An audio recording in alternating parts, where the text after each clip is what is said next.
we'll do the live thing first. Like,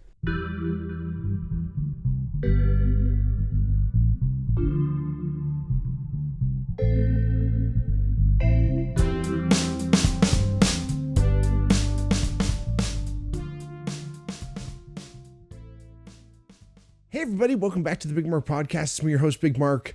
If it's your first time watching, welcome. If not, welcome back. Like I always say, if you ever wanted to reach out to the podcast, hit us up.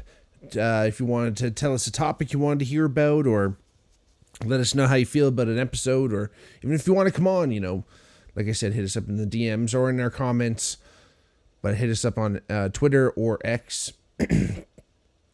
Same thing, I guess. And Instagram at the Bigmark Pod or at the Bigmark Podcast. The best way to support the podcast is doing exactly what you're doing right now, is listening or watching.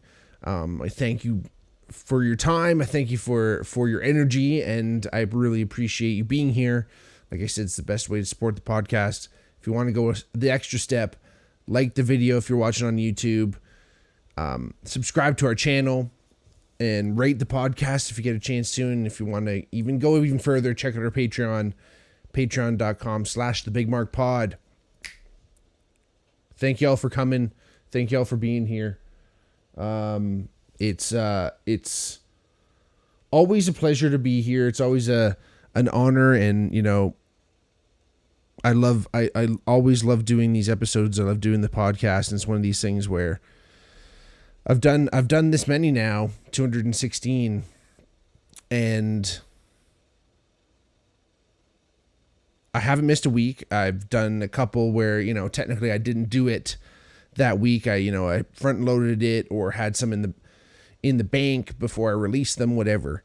But it's always one of those things where I'm always like, you know, we'll see how it goes tonight. And, you know, I'm almost like, man, like who's listening, whatever. But like I've always said, I'm always here. I always love, you know,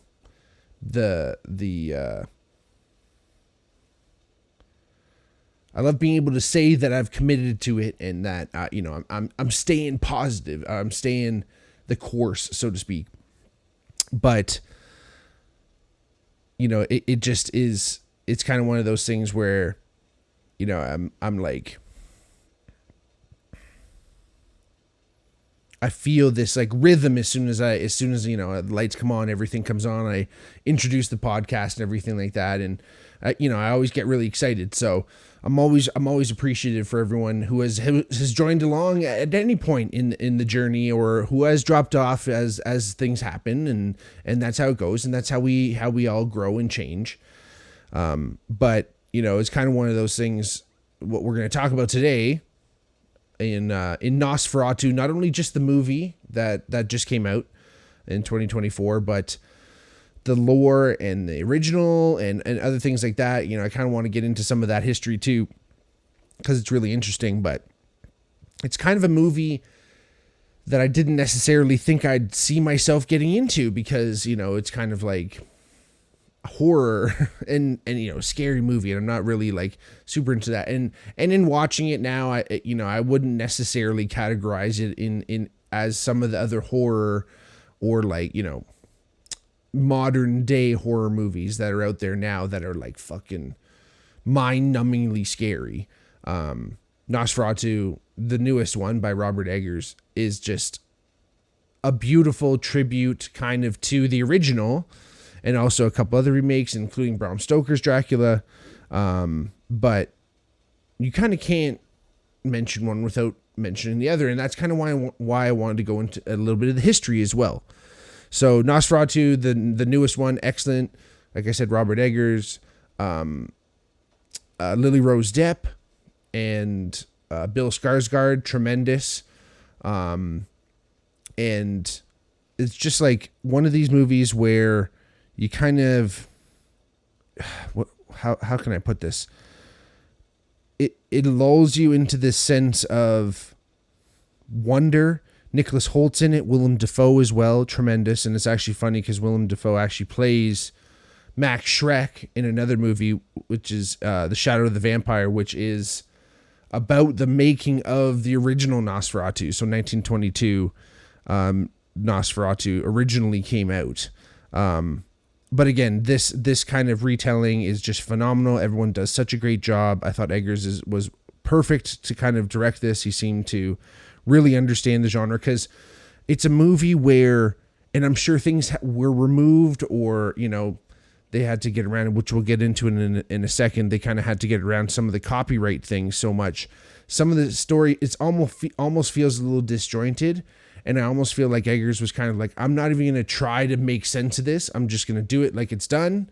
And that's where the beauty is. Because again, I think in a lot of art, especially in movies, that's why I think we're seeing movies get so long, because there's so much exposition now in movies where you have to explain every little thing and make sure everyone's along for the ride and understands exactly what's going on. Like, there's not a lot of room for, let's just skip ahead a bunch of, like, let's just go over here and just, like, people kind of put the pieces together. It's kind of just like, didn't really, like, that doesn't happen as much anymore. And I don't know why. Maybe it's just like people's just attention spans, whatever.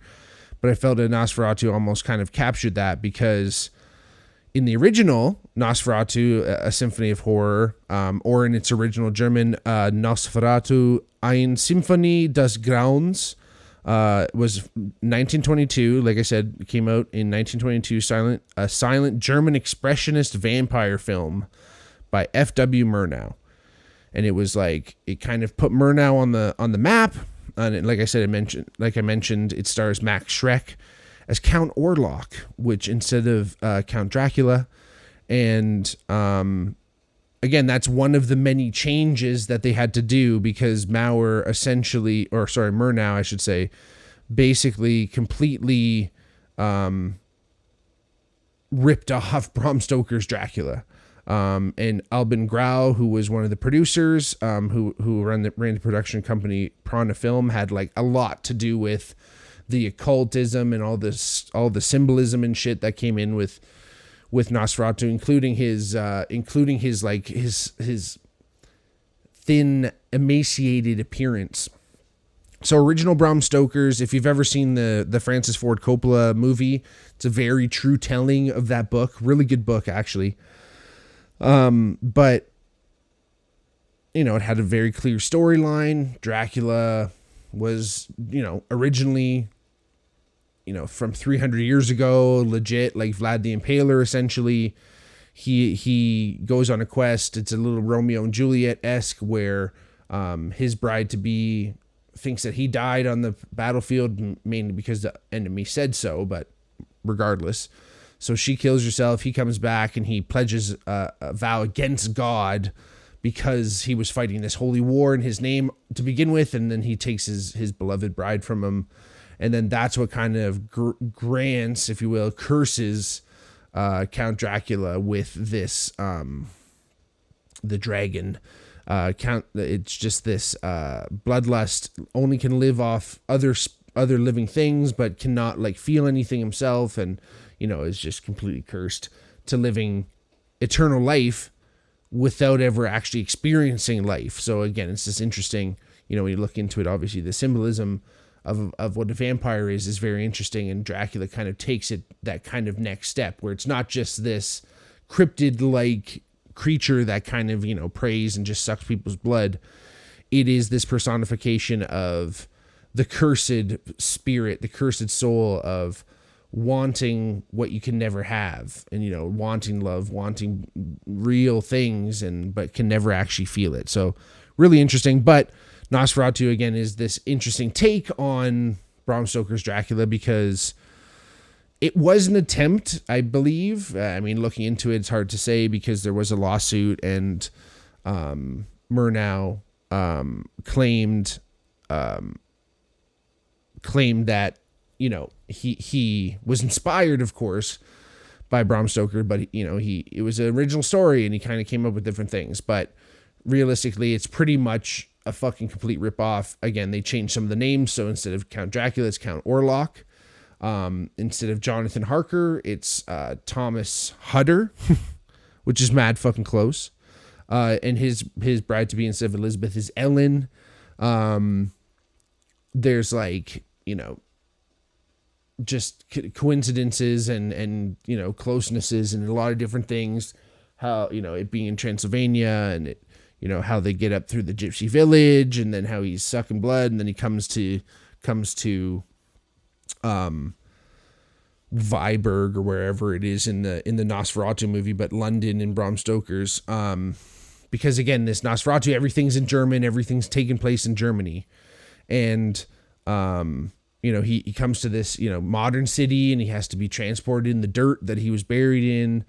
And then he kind of like puts a spell on Ellen, and,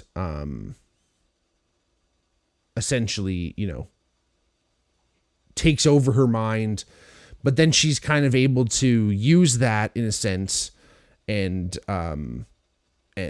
bring him and like distract him long enough that he's out in the daytime. And Nosferatu is actually the first time that they introduced the vampire trope that vampires can't survive in the daylight. Before, even in Bram Stoker's Dracula, and vampires couldn't use their powers in the day, but it didn't kill them necessarily.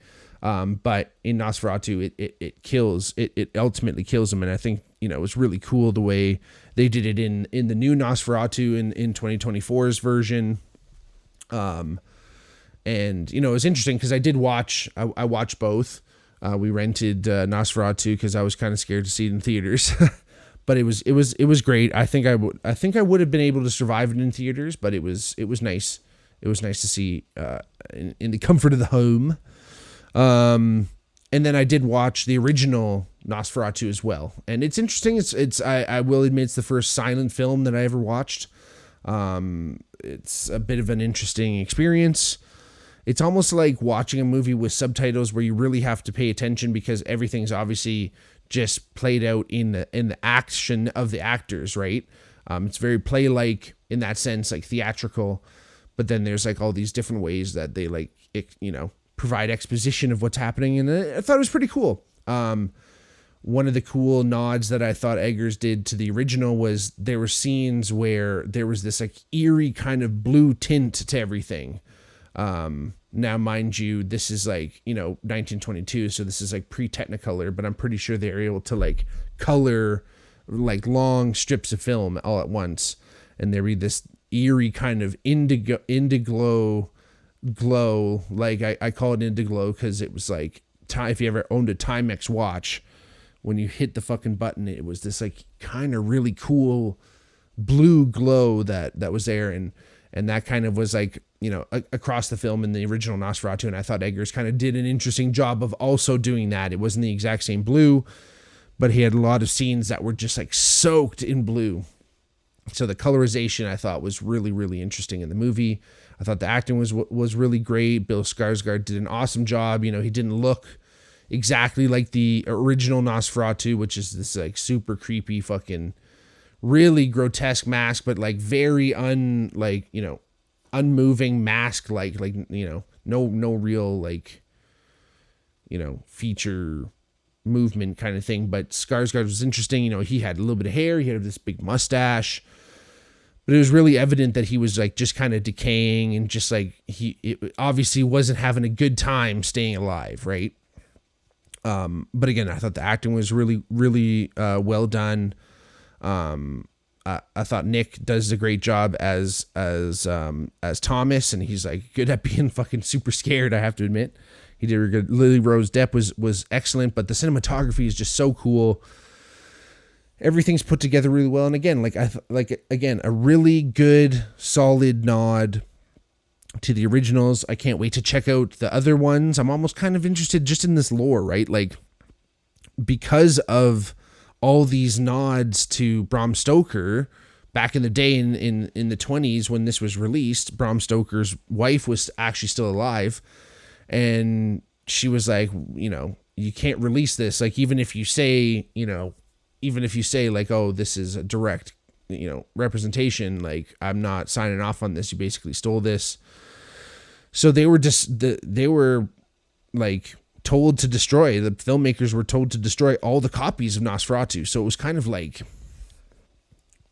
it's like an illegal film almost, right? So there's this like cinematography kind of lore, like I said, around this whole thing where it's like, ooh, Like, this isn't even supposed to be around. You're not even supposed to be, watching this fucking thing. So really interesting. Again, the silent film. And another really cool fact that I saw was like, the movie for the original didn't, because it was a bootleg copies and stuff, it didn't actually have the original score. So a lot of people would actually score it themselves. There's actually a band, a doom metal band called O Negative, and they did like a soundtrack for it at one point. So like, it'd kind of be really fun actually as a musical project to score the original Nosferatu. It's almost like a little like, fun thing to do. So I wonder what other like, screenings there are of that original one out there, the kind of cult movement, especially now with this new movie. I'm sure it's going to kind of,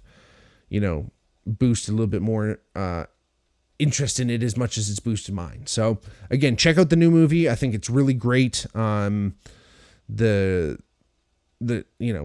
even know. I'm sure it'll be in the next Academy Awards. I don't know, because it was in 2024. Anyway, regardless, I hope it gets some nods. I hope it gets the recognition that it deserves. I thought it was really, really well done. Everything was, again, a good representation of this Nosferatu story, which is an interesting take on the Bram Stoker's tale, which it is basically. Oh, also another difference is that Nosferatu brought the plague to the town in Nosferatu, obviously, which I thought was funny in the movie, because in certain parts in the 2024 movie, the doctors and stuff, the people in town, the learned men were like dealing with all these bodies that had the plague, and they're like, oh, we have to remove these bodies that had the plague. And again, obviously they don't have any fucking, protection. They don't know what to do.